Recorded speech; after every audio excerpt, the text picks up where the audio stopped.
Terima kasih Mas Kevin atas penjelasannya, cukup lengkap sekali, cukup padat sekali. Nah, sekarang kita fokus ke kurikulum Merdeka, Mas Kevin. Sebenarnya apa sih goal dari kurikulum Merdeka ini?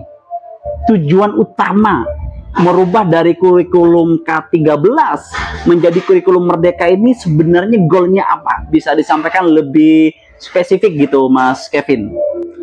Oke, baik. Terima kasih, Mas Afri. Jadi gini,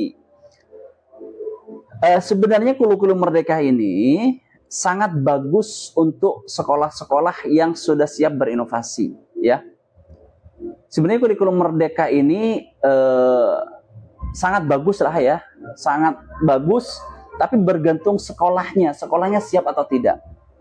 Jangan sampai sekolah ini yang tidak siap mengikuti sesuatu yang memang bukan kapasitasnya. Itu yang pertama, sangat bagus untuk sekolah yang siap berinovasi. Kemudian, karena kurikulum Merdeka ini, kenapa saya katakan sangat bagus untuk sekolah yang siap berinovasi? Karena kurikulum Merdeka ini memberikan kepada sekolah untuk merancang kurikulum mereka sendiri. Dan memperhatikan karakteristik siswa, kebutuhan lokal, visi dan misi sekolah masing-masing. Jadi sebenarnya mungkin implementasinya yang masih kaku, harus mengikuti pusat dan sebagainya. Jadi menurut saya sebenarnya kurikulum Merdeka ini memberikan kebebasan kepada sekolah, kepada kepala sekolah untuk merancang kurikulum mereka sendiri sesuai dengan kebutuhan, karakteristik siswa dan keadaan yang ada di setiap sekolah itu. Jadi sudah tidak ada istilah ujian, sudah tidak ada istilah pencapaian kompetensi minimalnya, sudah tidak ada KKM-nya, istilahnya sudah nggak ada. Jadi sebenarnya menurut saya dengan adanya kurikulum Merdeka ini, sekolah harusnya bisa lebih menunjukkan diri, ya. Ini identitas sekolah saya. Ini hasil karya saya dengan adanya kurikulum Merdeka ini. Yang ada implementasinya, Mas Afri, yang ada di sekolah-sekolah implementasinya, sekolah itu kaku.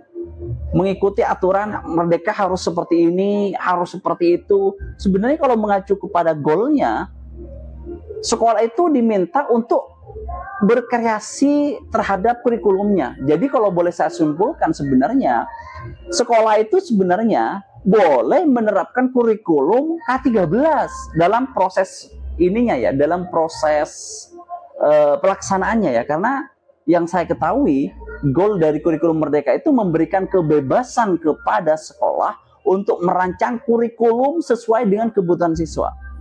Jadi kalau kebutuhan siswa pada waktu itu di sekolah tertentu tidak bisa diberikan kebebasan dalam belajar, justru seperti kata Pak JK, kalau tidak diberikan ujian malah mereka tidak belajar, ya jangan menerapkan kurikulum yang bebas ini. Kita harus kembali ke kurikulum sebelumnya, itu sah-sah aja. Karena di sini dikatakan sesuai dengan karakteristik siswa, kebutuhan lokal, visi misi sekolah masing-masing. Jadi seperti itu, Mas Afri.